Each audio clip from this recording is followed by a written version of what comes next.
Hey, and welcome back to Epistem. Today we'll be looking at another neuroscience publication. This one is a review article, so it's basically a collection of a lot of research that's been done, a lot of data, and does an analysis. The topic of this one is animal behavior and understanding animal behavior using different computer algorithms and processing methods associated with that. So it's pretty interesting. So without further ado, we'll go ahead and get into it. I'm Luke. And I'm Hunter. And you're listening to Epistem, a show where we explore papers in STEM fields and let you know what they're all about.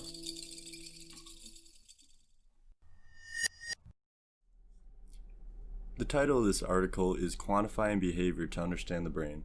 The abstract of this article states that a research goal in many current studies is to quantify in near completeness what an animal is doing as it navigates in its environment.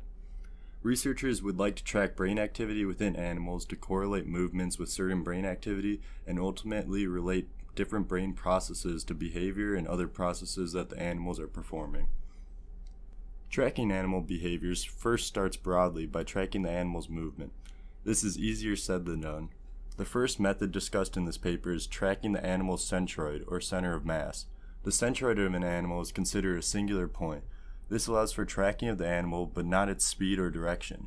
An ellipse is created around the centroid to account for this. An ellipse can be used because it has a major and minor axis, and most animals on Earth have similar ways that they can move due to their central nervous system. If you imagine an ellipse around a point with the longest points on an x-axis, forward and backward are standard movements to reach those points. Those are the standard movements of any animal, but rather than making a straight line, the ellipse allows for the ability to have obscure movements in directions other than forward and backward if need be. With modern technology, centroid and ellipse tracking depends on being able to distinguish the centroid from its background. This can be done easily if there is good contrast between the animal and its background, but that isn't always the case. That is where deep learning methods come into place. Deep learning uses artificial intelligence learning to find the difference between animals and their background. This is done by creating layers of the animal that build up upon each other, basically starting as a set of points that will then become lines at the next level, and as the levels keep increasing, the array of points will be processed into animal shapes. This is similar to how different dimensions work. First dimension is just a point, the second dimension creates a line, a third dimension creates depth, and a fourth dimension adds onto that, continually layering until there's a distinct object. So that's kind of like what they were talking about in the paper, right? They start by observing these animals as a single point moving around. Then they try to make it more and more complex by adding more data and more points to the animal's shape that they're tracking. And the more complex it gets, the more processing power they have, they can get more details and understand more nuance to the animal's behavior, right? Yep, that's correct. So yeah, they keep on adding more parameters and more variables so that they're able to fully track the animal and not track the background. So then being able to just track the animal gives them a lot more exposure and a lot more behavioral studying than they would from just tracking the movement. Okay. One problem that is encountered with the centroid tracking method is that when there are multiple animals, it is hard for AI to distinguish between the two if they are close. This can be remedied in certain motion circumstances by making assumptions about the velocity based on the extrapolation of the current and past trajectories of an animal. However, when courting, fighting, or other close contact occurrences are present, it is very hard for the AI to differentiate the animals. So essentially, the AI is able to use past data and the data of the animal as is to be able to track where it believes it's going to move because it knows what its usual movements are and it knows how that animal behaves naturally. And with AI as a learning curve, it compounds its data on each other, so then it will continually get better and better at processing that and learning how it actually reacts. Okay, that's kind of interesting. So it's kind of like the AI has the ability to doubt the data that's receiving because, it sees a bunch of points, say it's tracking two rats running around, it sees a bunch of points that collide, and then suddenly all this data looks like a blob instead of a rat. If it was a completely straightforward AI, it might just say, oh, well, this rat became a giant blob of materials. We don't know what that means.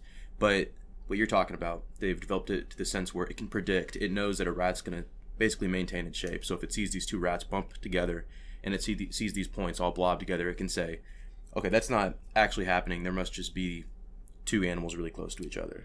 Yeah, actually, scientists have been using contrastive learning techniques to combat those issues.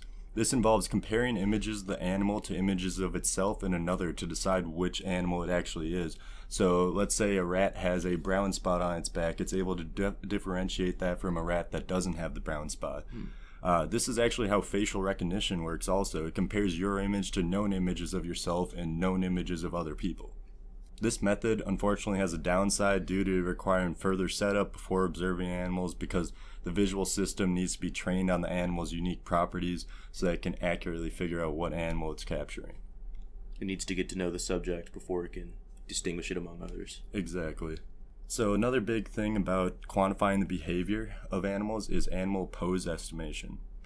Although the Centroid method works well for movement-based studies, it doesn't capture the movement of limbs, which is crucial for understanding many actions and behaviors of animals, including rearing, grooming, coordination, and other actions. Animal pose estimation uses heat maps to track key points on an animal's body. AI is very good at creating those heat maps on humans due to all the learning examples available and countless hours of work from many people in the field to help teach the systems about the way humans move. This data unfortunately does not exist for many animals, and sometimes AI has a hard time to create these heat maps for non-human animals. 3 methods have been proposed to help fight the heat map issues with new animals. The first is transfer learning. This in essence is the transferring of already acquired data for more uses. This uses data created from CNNs, or convolution neural networks, which is a type of deep learning involving tracking lower layers to predict or change the higher layers in the data processing. This would use already collected data parameters and help apply them to new animals. So as we talked about with the deep learning, so you start with your layers that are just sort of points or arrays, and you move up from there. So this would actually track the movements of those lower layers so that it adjusts the higher layers to fit those parameters. So it continually adjusts itself. Okay. The second method used is making the neural network more efficient. This efficiency can be achieved by keeping the CNN smaller, leading to less parameters being tuned. The third method is active learning. So this involves detecting errors within the data being predicted and having a human correct those errors to help the machine learning process. This is very useful and successful, however it's very time consuming because it involves someone sitting, watching the data, figuring out where the discrepancies are, and then adjusting it from there. Animal pose estimation is useful in 2 dimensions, but can be more beneficial if a third dimension can be obtained. This gives more insight into exact behaviors and motions. This is done through starting with 2D pose estimation, as talked about already. The points are then triangulated by calibrating the camera systems to have a better field of depth. This can be done in multiple methods. Usually it involves black and white slate behind an animal or behind a subject to be able to tell the field of depth better. This can sometimes also lead to bad depth perception and usually leads to more refinement of the system, but once refined, the 3D modeling can be achieved. When heat maps are applied to track multiple animals, it can sometimes be hard to distinguish between what points belong to which animal. This is what many researchers on the computer science end of this field are working to fix. Behaviors can be quantified within animals in different ways depending on if it is based on human definitions or machine learning definitions. Sometimes humans can't pick up on small movements that AI can, but sometimes AI can't pick up on emotions or changes within the mood of an animal that humans can. These can be used together to leverage data that is found and classified into different behaviors based on computer and human definitions that will eventually help the learning algorithm to better detect changes in behavior types. There's a large back and forth on how much behavior should be classified in machine learning. Some scientists believe that there should be less classification in broader groups, while others want to micro-classify different behavior sets. Behaviors can also be better quantified when adding more parameters to the data set, such as microphones to pick up song variation within birds. These can be great behavioral cues to tell what an animal is thinking or more insight behind their decision-making process. A goal of behavioral studies is to find what neural activity correlates to what type of behavior or actions within an animal.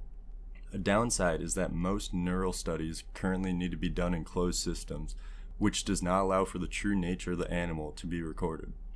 This would be possible if more discrete testing systems could be set up in an in vivo environment. Studies on groups of mice and bats have shown that there are specific neural connections related to different social interactions and different behavior sets. Sensory motor transformations have also been used as keys for tracking behavior. This involves changing a sensory input and seeing the motor output of the animal. This has been used in studies for many years, but now with current technology, so much more data can be found and many more correlations can be made. I personally find this really exciting due to studying automation processes that I've been doing. I think that sensor systems and their outputs and inputs really find a good place with me. Let's go ahead and take a break.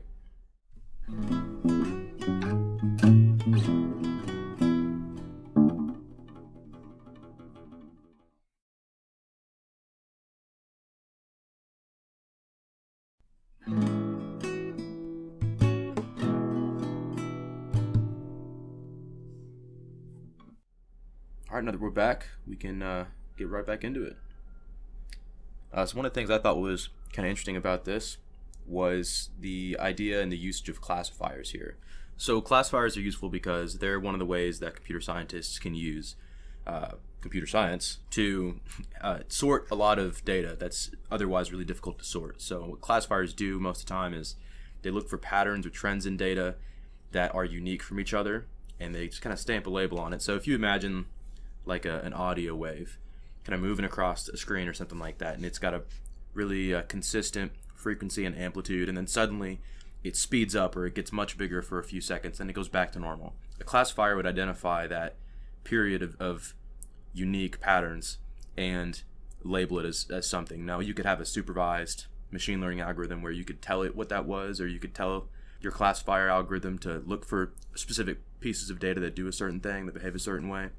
Or it could be unsupervised, where the computer picks those things out on its own and doesn't really give them any particular unique name. It just says, this is different than everything else, so this might be something important. So how does this relate to the paper? They look at these data that's from the sensors that are attached to the mice. Was it mice they studied in this? They did a lot. There was a lot of different animals. studies. The paper itself, or this article itself, was actually based on 142 different research studies. Oh, wow. And so they had different ones that were primarily based on mice. There were some on bats and others on some arachnids, actually. Okay, well, that's interesting. Yeah. Regardless of where the data is coming from, you have tons of data, just mountains of it, and it's all very unique. And you can just feed it through these kinds of machine learning algorithms, and it'll do its best to sort out unique pieces of data. So maybe if I had a bunch of motion sensors attached to my hand, and I gave a thumbs up motion, and all the position sensors, the data from those position sensors, they would probably look pretty similar no matter which direction I was facing when I gave a thumbs up, or what time of day I gave a thumbs up. The data from those sensors, if I gave a thumbs up, would probably always look pretty similar, and it would probably look pretty similar for other people too. So a machine learning classifier system might look at the data, that particular set of data, and be like, oh, this is what it looks like to give a thumbs up. This is what it looks like in data form. So what they're doing in these various studies is looking at how they can process these large amounts of data and identify behaviors and actions, or poses? Yeah, poses. From this data. Yeah, a cool example that they actually had within the article is the difference between, let's say you're studying a human walking versus a human running. They're not looking for the different variations of stride while you're walking, or different variations of stride while you're running. They're looking at the behavioral differences between walking and running. And that's where a lot of classifiers come into place, is to differentiate between the two behaviors rather than just the little variations within themselves. Exactly. It's kind of like a computer's version of a deeper understanding of something. Exactly. And if we're going on just a basic layer, it's pretty much putting these into different folders, or putting them in, filing them different ways that they're separated. Exactly, yeah. I mean, some really simple versions of classification systems would be like a binary classifier. So you give an algorithm a ton of data that could be in raw data input. It could be pictures. It could be videos. You give it just a ton of information, and you say all of these we're going to classify as cars, or stoplights, or happy human face. Whatever you want to teach the computer, and it can basically look at any new picture and say, this is similar enough to everything else I've looked at, so I'm going to say that this is in fact a happy human face, or a stoplight, or a car, or whatever it is that you trained the algorithm with. So that would be an example of a binary classification system, where it just can either confirm or deny that something fits in with all the data that you've given it so far. And you can just expand that to multiple types of classifications. You know, you could show it, this is a bunch of examples of things that are blue, here's a bunch of examples of things that are red, and here's things that are yellow. And then you just give it a picture. It can say, oh, well, this picture is mostly blue. You know, it can have different levels of classification as far as how many categories it can distinguish between. But that's all up to how much you want to train it, how complex you want to make it. So there's a lot of variety with that, obviously. So just to bring it all back around, come full circle, you use these types of algorithms when you're looking at all this behavioral data from, you know, whether it's videos or raw data, from watching these animals and apparently insects as well behave. And you can classify different movements and poses as certain behaviors. You know, this insect might always do this when it's defensive, and then you can more deeply understand an animal's behavior, what it may be feeling, or what might be going through its head, or what its intentions may be. Yeah, that's really cool stuff. I think that another thing that I found really interesting for this paper is, like I already talked about, the sensor and motor transformations. Well, actually, sensor systems can be set up to model the perception and the responses of animals in their environment, and eventually, if enough data can be acquired, a goal of a lot of scientists is to create a fully simulated data set and a fully simulated model to actually be able to test how different animals would react to different stimuli and different sensory inputs without even having to test with the animal. So like have enough information to really model an animal's behavior without even exactly fully simulate an animal and be able to know how its behavior is going to what it's going to do, and that can really be beneficial for the future, for whether it be pet owners, whether it be people working at a zoo, figuring out how animals relate to different things. What they may need. Yeah, exactly. Their distress. It can definitely help a lot of different industries if that is a possibility in the future, and it looks like our computation methods are moving towards that. Yeah, and just in general too, this whole technique could be applied to humans as well for generating AI. Yeah, exactly. Well, that's all we have for Nerd Notes, but in conclusion, this article really had some in-depth, great stuff, talked about how deep learning and other computation methods can really help with our understanding of behaviors of animals and behaviors of ourselves. And hopefully these technologies can keep on advancing as they have been, and in the future maybe we'll have simulations of animals, or we'll have better understanding of just animal behavior and ourselves in general. Yeah, absolutely. With that being said, we want to go ahead and say thanks to the researchers who worked on this paper. Again, the paper's title was Quantifying Behavior to Understand the Brain. The researchers working on this were Talamo D. Herrera, Joshua W. Shavitz, and Mala Murthy. This article came from the Nature Neuroscience publication.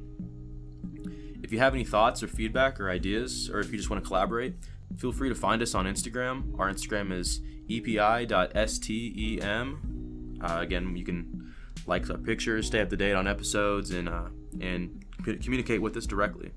If you want to reach out to us in a different way besides Instagram, you can reach out to our email at epstem.pod@gmail.com.